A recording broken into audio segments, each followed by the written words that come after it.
Cryptocurrency operates on a technology called blockchain, which is like a digital ledger that records all transactions across a network of computers.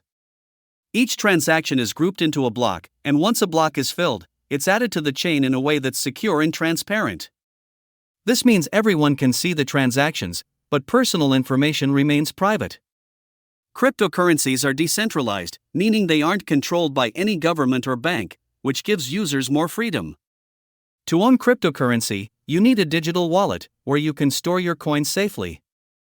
You can buy, sell, or trade them on various exchanges. Mining is another key aspect. It's the process of validating transactions and adding them to the blockchain. Miners use powerful computers to solve complex problems, and in return, they earn new coins. The value of cryptocurrencies can be volatile, influenced by market demand, news, and trends.